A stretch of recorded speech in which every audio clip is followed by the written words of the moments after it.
नमस्कार आप सभी को बहुत स्वागत है आपका हमारे यूट्यूब चैनल पर। और आज हम एक पत्रिका डिस्कस करेंगे। फीमेल का चार्ट है और मैरिड लाइफ के बारे में समझते हैं। कुछ यूनिक पॉइंट्स होंगे जो आज मैं आपको समझाऊंगी और फिर आप उस पॉइंट्स को भी अपनी पत्रिकाओं पे देखने के लिए कोशिश कीजिएगा। आपको रिजल्ट मिलेगा। ठीक है। तो सबसे पहले आप इनका डेट ऑफ बर्थ नोट कर सकते हैं। मैं एक बार दिखा देती हूँ आपको।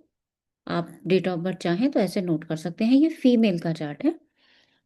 12 मार्च 1988, 12:45 जयपुर। तो ये आप देखेंगे। चलिए, चंद्रमा की दशाओं में इनका विवाह हुआ। एग्जैक्ट डेट में मुझे थोड़ा ध्यान नहीं है, शायद 2015-16 के आसपास का समय रहा होगा। वहां पे इनकी शादी हुई थी। और उसके बाद के इवेंट समझते हैं। पहले तो हम भाव को ही देख लेते हैं। सप्तम भाव की बात करें, धनु राशि है। अगर कोई भी हमारे पास आएगा कि हमारे स्पाउस का बिहेवियर कैसा है, तो एक एक करके पॉइंट दर पॉइंट हम अपनी बातों को समझते हैं। धनु राशि की मैंने सीरीज बना दी है, आप वहां पे देख सकते हैं। जैसा उसका बिहेवियर बताया है, लगभग लगभग वैसा ही यहाँ धनु राशि का बिहेवियर आप बता सकते हो। क्यों, आप क्या कह सकते हो कि हो सकता है उनके अंदर एग्रेशन हो, वो थोड़े एक्टिव ज्यादा रहते हो, है ना, थोड़ा गुस्सा जल्दी आ जाता हो। इस तरह का आप प्रेडिक्शन यहाँ पे दे सकते हो। बाकी जो ग्रह बैठे हुए हैं उनका भी प्रभाव आएगा। चंद्रमा है, मंगल है और शनि है। तो शनि बताता है कर्म प्रधान। चंद्रमा बताता है देखने में खूबसूरत भी हो सकते हैं, क्योंकि धनु राशि में थोड़ा सा खूबसूरती आती भी है ना। और साथ में मंगल है, तो भाई लड़ाई झगड़े भी कराएगा, थोड़ा एग्रेशन मंगल यहाँ पे बढ़ा सकता है। गुरु को देखें तो गुरु शुक्र के साथ है। तो ये भी बताता है कि जातक जो इनके हस्बैंड होंगे देखने में अच्छे होंगे।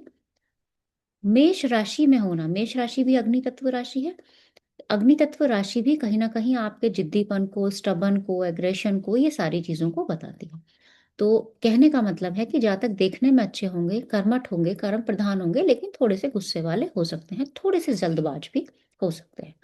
ऐसा आप ओवरऑल एक बिहेवियर अंदाजे से बता सकते हैं। अब आगे आता है कि सेवंथ हाउस। तो सेवंथ हाउस में मार्स है। सबसे पहले मार्स से लेके चलते हैं। मंगल छठे का भी स्वामी है और मंगल एकादश का भी स्वामी है। बहुत सारे प्रिडिक्शंस हो सकते हैं, क्योंकि मुझे इनके बारे में पता है तो मैं उस लेवल पे आपको प्रिडिक्शन करके बता रही हूँ। हाँ, जब आप किसी और का, कोई आपके पास प्रिडिक्शन लेने के लिए आएगा, कंसल्टेशन लेने के लिए आएगा, तो भी आप उसी तरह से प्रिडिक्शंस बता सकते हैं। और आप देखेंगे कि वो उनके साथ आपको मैच होते हुए दिखाई देंगे। इनका रिश्ता जो तय हुआ था वो मामा पक्ष की तरफ से तय हुआ था, है ना। तो आप देख सकते हैं मामा का इन्वॉल्वमेंट, यानी छठे का स्वामी कहाँ आ गया, सप्तम भाव में आ गया। साथ में चंद्रमा, चंद्रमा मतलब माता, क्योंकि मामा पक्ष है तो वहां माता का जुड़ाव तो आना तो बहुत जरूरी हो गया है ना। शनि इस पत्रिका में नवम का स्वामी है, और नवम बताता है पिता की बात करता है। यहाँ शनि से पिता की बात नहीं हो रही है, शवम शनि नवम का स्वामी है, इसीलिए पिता की बात हो रही है। तो आपस में सबने मिल के इनका रिश्ता कराया। गुरु की दृष्टि है सप्तम भाव पे, तो अच्छा कहेंगे वैवाहिक जीवन। लेकिन क्योंकि मंगल शनि के अपने भी कुछ गुण होते हैं, जिस कारण विवाह में परेशानी, लड़ाई झगड़े की संभावना, थोड़ा सा शनि यहाँ भाग्येश है, सेपरेटिव इफेक्ट नहीं, एक उसके जो गुण होता है शनि का, उसके कारण सेपरेटिव इफेक्ट दे सकता है। तो हस्बैंड काम के सिलसिले में कई बार बाहर भी रहते हैं। क्यों मैंने कहा काम के सिलसिले में, क्योंकि शनि के साथ चंद्रमा है। चंद्रमा बताता है मूवमेंट को, फ्लक्चुएशंस को, है ना। तो बाहर आते जाते रहते हैं, जिसकी वजह से थोड़ी वैवाहिक जीवन टिका भी हुआ है ना। मंगल है तो यहाँ लड़ाई झगड़े की संभावना आपको दिख ही रही होगी बिल्कुल। अब आगे आते हैं कि शादी से लेके अब तक की जो दशाएं रही, यहाँ मैं सिर्फ महादशा का प्रभाव आपको बताऊंगी कि वो आप किस तरह से समझेंगे। तो हम चंद्रमा की स्टार्टिंग की दशाओं पे चलते हैं। लगभग लगभग स्टार्टिंग में ही कहीं विवाह हुआ था। एग्जैक्ट तारीख मुझे याद नहीं आ रही है अभी। तो चंद्रमा की महादशा को मैं यहाँ पे आपको किसी तरह समझाना चाहती हूँ। चंद्रमा इस पत्रिका में, मैं यहाँ पे लिख रही हूँ, ये फीमेल चार्ट है। चंद्रमा इस पत्रिका में दूसरे भाव का स्वामी है। ये जो दूसरा भाव है, ये सप्तम भाव से आठवां है। मैंने सप्तम को क्यों लिया, क्योंकि मैं विवाह के सिनेरियो में महादशा को देख रही हूँ, है ना, विवाह के सिनेरियो में देख रही हूँ, इसीलिए मैंने सप्तम से अष्टम बोला। मैं दशम के सापेक्ष देखती तो मैं दशम से पंचम बोलती। तो यहाँ जिस भाव की पर्टिकुलर बात हो रही हो, उस सिनेरियो में हम महादशानाथ को देखेंगे। पहले ही बुक में भी ये स्पष्ट किया गया है कि महादशानाथ रिजल्ट नहीं देगा, वो एक आवरण बनाएगा, वो एक माहौल पैदा करेगा किसी भी चीज़ के लिए।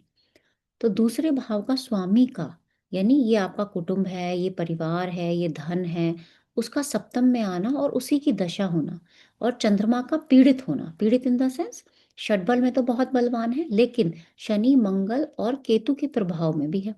तो कहीं न कहीं मन भी परेशान हो सकता है और परिवार का इन्वॉल्वमेंट भी आपकी शादीशुदा ज़िंदगी में ज़्यादा हो सकता है, और जो कि है भी। चंद्रमा सप्तम से 8वाँ होना, सप्तम की ससुराल। भई जो आपका परिवार होगा, वो आपके स्पाउस की तो ससुराल बनेगी ही बनेगी। तो यहाँ म आपके परिवार का इन्वॉल्वमेंट आपकी शादीशुदा ज़िंदगी में थोड़ा-सा ज़्यादा है। क्यों है? मैंने इन्हीं चंद्रमा को ही क्यों लिया? क्योंकि विवाह के तुरंत बाद से चंद्रमा की ही दशाएँ थी। है ना? अब जिसकी दशा चल रही है महादशा, उसका एक प्रभाव बनना स्टार्ट हो गया है और वो वहाँ पे पीड़ित है। वो पीड़ित भी है और वो पीड़ा पहुँचा भी रहा है। क्यों? क्योंकि आप जब किसी के वैवाहिक जीवन में ज़्यादा घर-परिवार इन्वॉल्व होता है, तो वहाँ कहीं न कहीं थोड़ी बहुत पीड़ा आती है।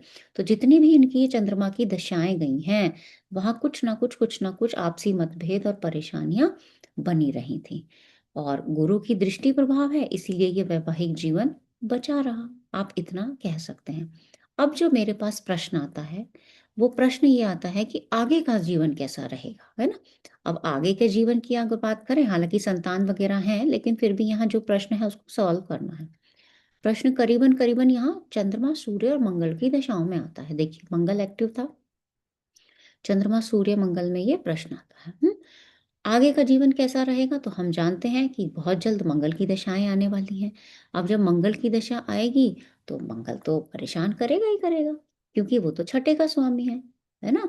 और एकादश का स्वामी है, लग्नेश का मित्र नहीं है, सप्तम में बैठा है, 100% परेशान करेगा, टेंशन देगा, थोड़ी बहुत लड़ाई-झगड़े की भी बात यहाँ पे हो सकती है। और गुरु अभी मिथुन राशि से ट्रांज़िट कर रहा है, जो कि सप्तम को देख रहा है। तो यहाँ पे थोड़ा-सा बचाव अभी है। जैसे ही गुरु का ट्रांज़िट चेंज होगा, गुरु की कोई भी दृष्टि ना तो सप्तम पे होगी, ना सप्तमेश पे होगी, ना कारक पे होगी, जिस कारण समस्या और बढ़ सकती है, क्योंकि बाकी ग्रहों का ट्रांज़िट परेशान करेगा और मंगल जून में दशाओं में आ चुका होगा। हालाँकि ये तो बहुत छोटा सिनेरियो मैंने बताया है, परेशानी तो काफ़ी लंबे समय से है। लेकिन तब तक झेला, और आगे का जो परेशानी है वो करीबन-करीबन 2-3 साल तो काफ़ी ज़्यादा महसूस होगी, क्योंकि एक तो दशा परिवर्तित होगी, दूसरा ट्रांज़िट में काफ़ी लंबे समय तक गुरु का कोई सपोर्ट नहीं मिलेगा। पत्रिका में ज़रूर है, तभी से ये वैवाहिक जीवन बचा हुआ है। मंगल राहु होगा, फिर मंगल में गुरु आएगा, तो जैसे-जैसे ग्रहों का प्रभाव रहेगा, वैसी-वैसी समस्याएँ यहाँ पे उत्पन्न होती हुई दिखाई दे रही हैं। तो क्या सलाह दे सकते हैं हम अपने क्लाइंट को कि मंगल की दशा है, थोड़ा-सा एग्रेशन आपका भी बढ़ेगा और वैवाहिक जीवन में थोड़ा-सा मतभेद हो सकता है कि मामा पक्ष का भी इन्वॉल्वमेंट यहाँ पे आ जाए, क्योंकि रिश्ता जो कराता है उसका कहीं न कहीं इन्वॉल्वमेंट कुछ समय बाद अ, आ सकता है कि आपने ही रिश्ता कराया था, ऐसी बातें भी हो सकती हैं। तो ये मंगल की दशा को आपको सावधानी से निकालना होगा। आप चाहें तो आप मेडिटेशन वगैरह जॉइन कर सकते हैं, कुछ पढ़ना-लिखना सीख सकते हैं। क्यों? क्योंकि जब आप कुछ पढ़ाई-लिखाई सीखेंगे, कहीं अपने आप को बिज़ी रखेंगे, क्योंकि ये हाउसवाइफ़ हैं। अब जब आप घर में ही रहोगे बच्चे के साथ, तो थोड़ी बहुत मतभेद की संभावना वैसे भी हो जाती है, तो यहाँ थोड़ा-सा आपको अपना ध्यान कहीं और लगाने की ज़रूरत हो सकती है। हाँ, जब बिल्कुल हमारे पास स्पष्ट प्रश्न आएगा कि भई डाइवोर्स लेना ही है, क्योंकि सामने से इस तरह का कोई प्रश्न नहीं है, तो हमारा भी कर्तव्य ये बनता है कि हम उसको उस तरह का उत्तर ना दें। तो ये आप कभी भी किसी का भी प्रेडिक्शन करें, तो ध्यान रखें, हम भगवान नहीं हैं, हम कुछ भी निर्धारित नहीं कर सकते। हम दशा के प्रभाव को बता सकते हैं। तो दशा का प्रभाव से हमने उनको सही सलाह दी, कुछ उपायों को भी बताया गया। अब जैसा भी होता है आगे कभी फिर मेरे से कभी कंसल्टेशन इनका होगा, तो मैं आपको इनकी आगे वाली स्थिति के बारे में बताऊँगी। और आज के लिए इतना ही रखते हैं। बहुत-बहुत धन्यवाद।